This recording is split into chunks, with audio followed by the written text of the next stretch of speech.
Can we be honest for a second? Because I have been sitting on this story for about a week now, and I cannot keep biting my tongue about Papoose.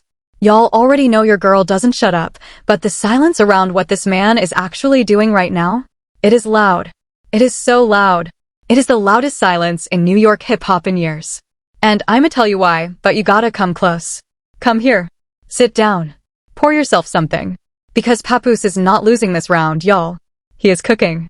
And nobody, and I mean nobody, is looking in the kitchen. Listen, while everybody on the internet has been making memes, making clips, making little TikTok skits about this man, I've been doing what I do. I've been watching. I've been timestamping. I have been receipt collecting. Because that's the job. And what I'm about to share with you is not a hot take. This is not a rant. This is a forensic breakdown of 5 moves Papoose has quietly made over the last 30 days that nobody in this little gossip industrial complex has connected yet. 5 moves. 5. And by the time I'm done, you're gonna be looking at this whole situation completely differently. I promise.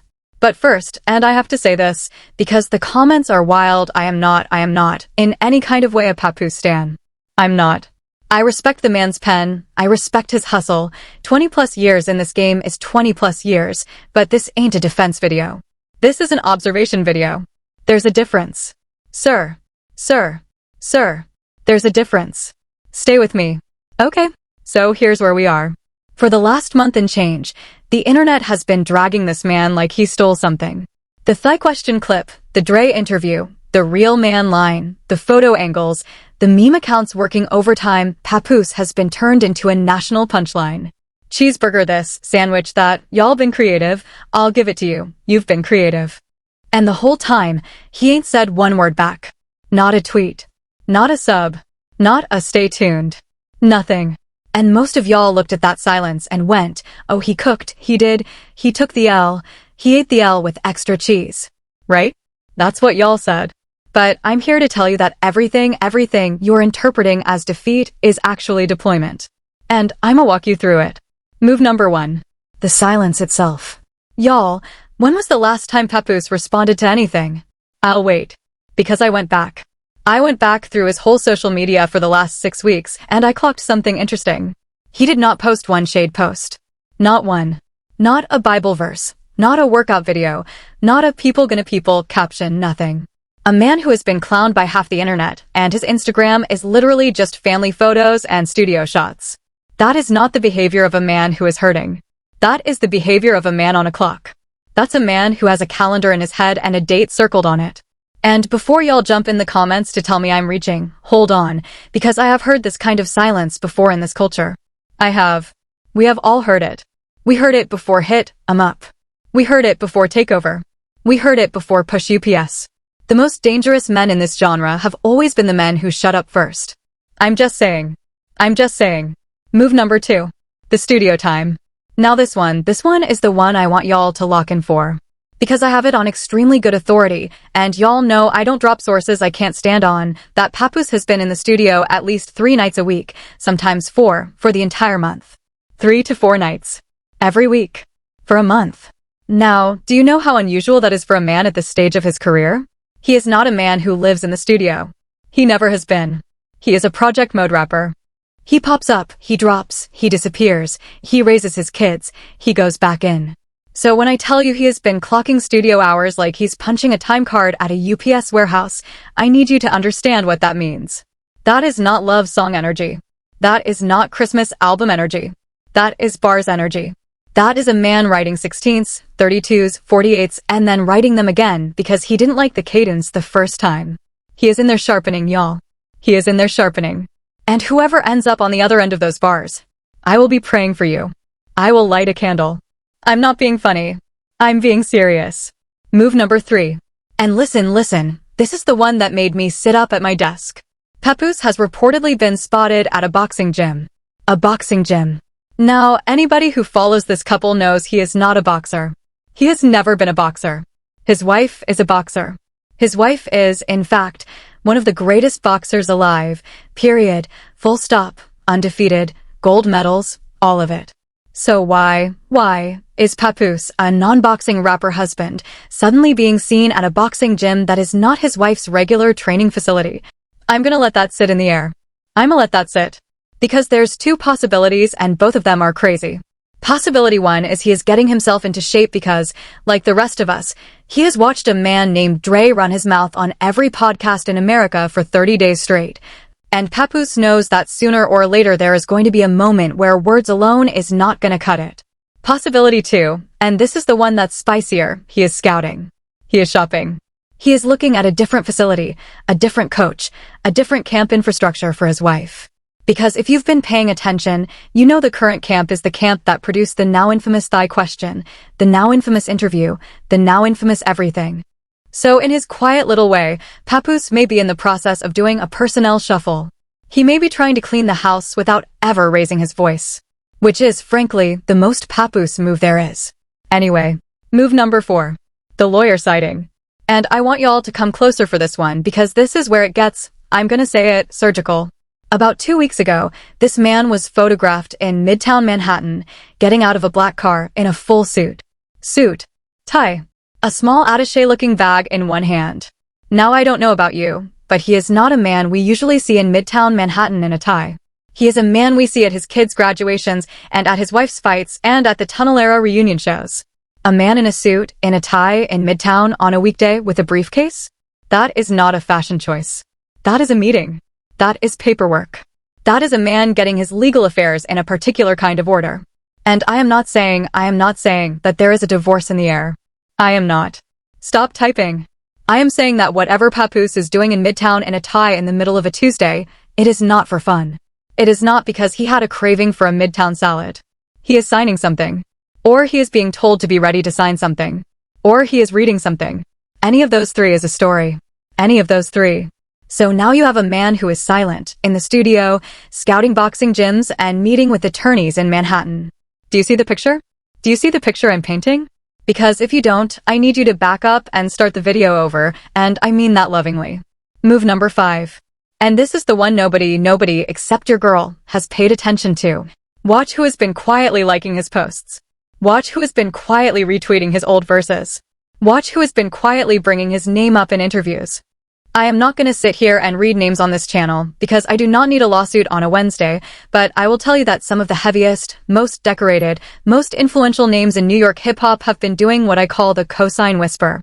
They have been throwing Papoose a little blue heart here, a little retweet there, a little quote in a Drink Champs episode, a little shout out my brother in a podcast clip. That, my friends, is the New York code. That is how the family signals that they are riding with somebody.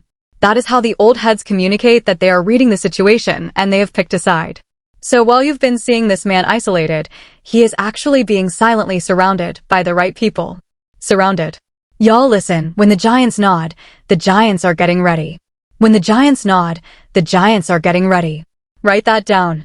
Write that down somewhere. Now let me stop right there because I can already see the comments forming. I can. Tisa, you're reaching. Tisa, you on Papoose's payroll. Tisa, you a stan. I am not. I am not on anybody's payroll, child, please. But I will tell you what I am.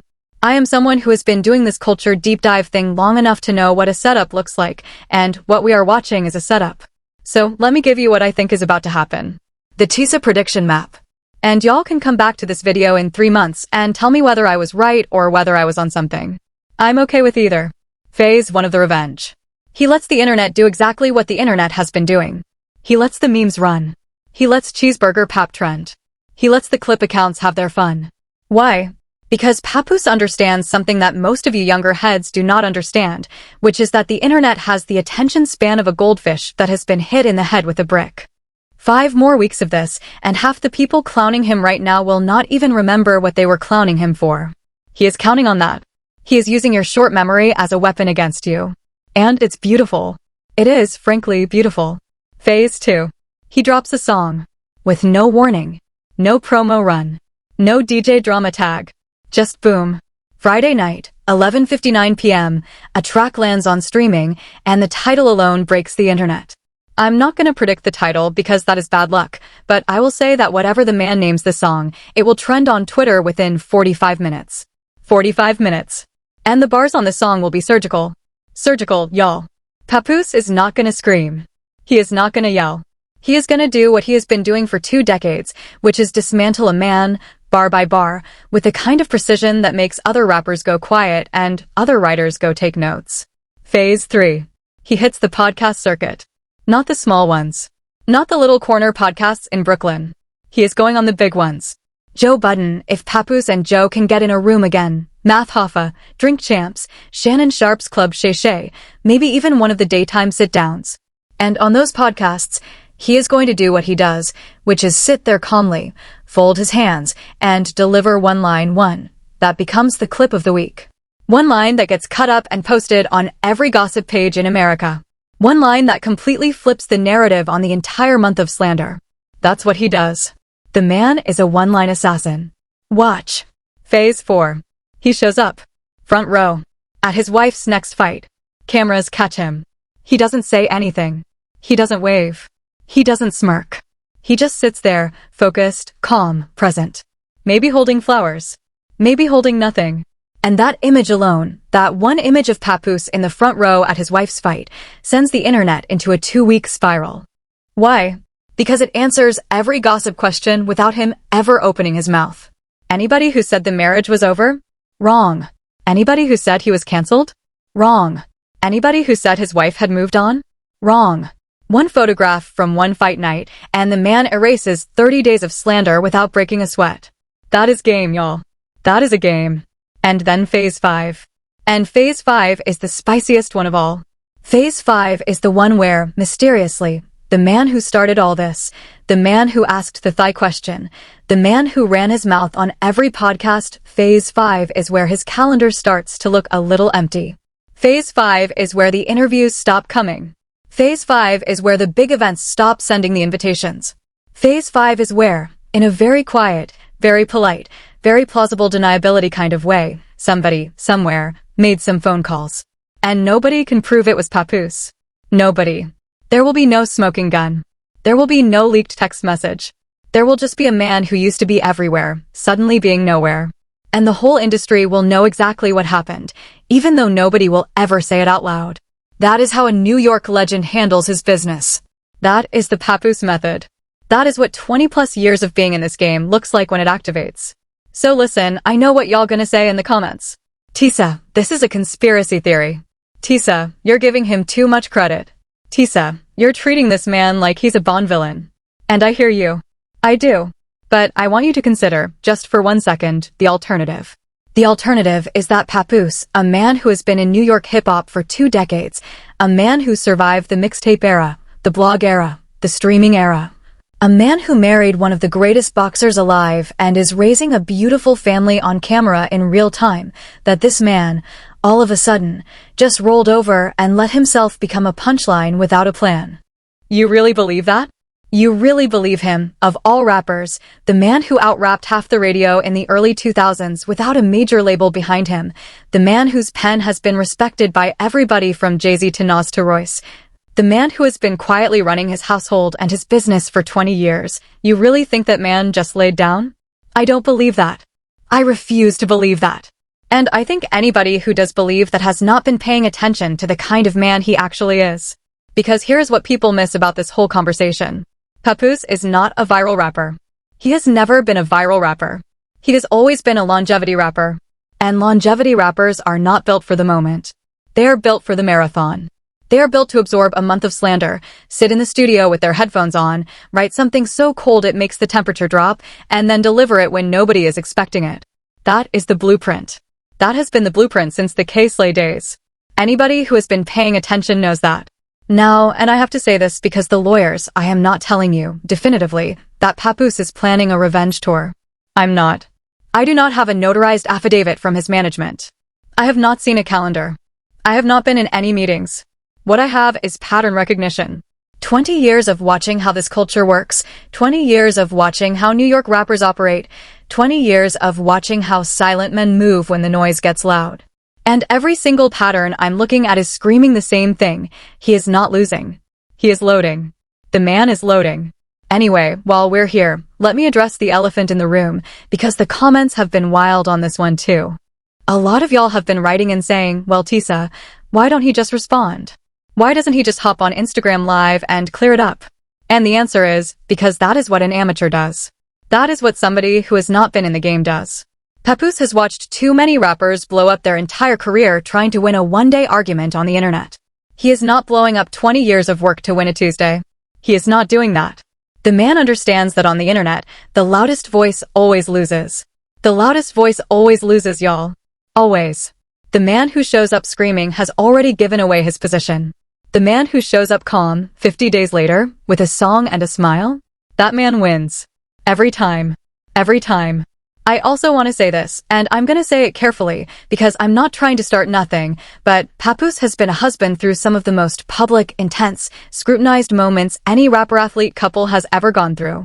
And he has been steady through every single one of them. He has not done a thirst trap interview. He has not done a telling my side, sit down. He has not gone on a podcast to drag his wife. He has not done any of the cheap things that other rappers have done in similar situations. The man has been quiet, present, and loyal, and the internet has decided to read that loyalty as weakness. And that, to me, is the most disrespectful part of this entire month. Papoose is being clowned for being a stable husband. Let that sink in. He is being clowned for being a stable husband. That is what we have come to. That is where we are as a culture. Anyway, now, and this is going to be my last point before I let y'all go to the comments, I want you to also pay attention to who has been silent on the other side of this story. Pay attention. Because there is a certain podcast host who has been on every microphone in America for 30 days running, except for the last week. Last week, that podcast host was a lot less visible. A lot less. Almost like somebody made a phone call. Almost like a couple of bookings got quietly canceled. Almost like the industry, the real industry, not the internet industry, started to read the room. I'm not saying it. I'm just saying you should watch the next couple of weeks closely. Watch who keeps getting booked and who stops getting booked. Watch whose name keeps trending and whose name suddenly goes quiet. Because karma, in this industry, does not show up with a press release. Karma shows up with an empty calendar. Karma shows up with an unreturned email. Karma shows up with a "we're going in a different direction." And karma is patient. Karma is so patient. So to wrap this all up, 5 moves. Silence. Studio. Boxing gym. Lawyer. Cosign whispers. 5 moves that, taken together, paint the picture of a man who is not in retreat. A man who is in formation. A man who has been in this game long enough to know that the best revenge is not a tweet, not a live, not a screaming match. The best revenge is a calendar, a vault of unreleased verses, the right phone calls, and the patience to wait out the noise. Papoose has all 5. He has all 5. And while y'all been laughing, and I get it, the memes are funny, I laughed at some of them. I did. I'm human. While y'all been laughing, this man has been writing your favorite rapper's favorite verse. Right now. Tonight. Probably while we're filming this. He is in a booth somewhere, headphones on, eyes closed, putting somebody's whole career on a chopping block in the form of a 16.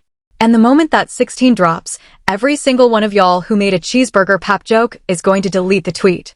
Quietly. With no announcement. And go back to acting like you were never on that side. I'm gonna remember though. Your girl is gonna remember. I have screenshots. Anyway, if you made it this far in the video, do me a favor, drop in the comments which of the 5 moves you think is the most underrated.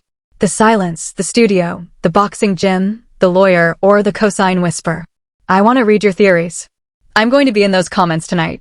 And while you're down there, do me one more favor, tell me what you think Papoose is gonna title that diss song when it drops. Because trust me, it's dropping.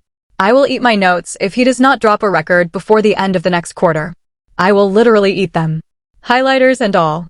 Also, and listen, this is genuine. If you're a longtime Papoose fan, if you have been riding with this man since the mixtape days, leave a Pap forever in the comments.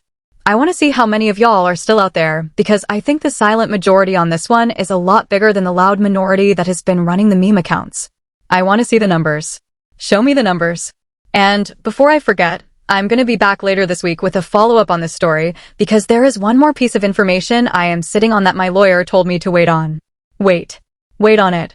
I'm not going to tease too hard, I'm not, but let's just say there is a name involved that none of y'all have on your bingo card. None of y'all. And when I tell you, you are going to lose your minds.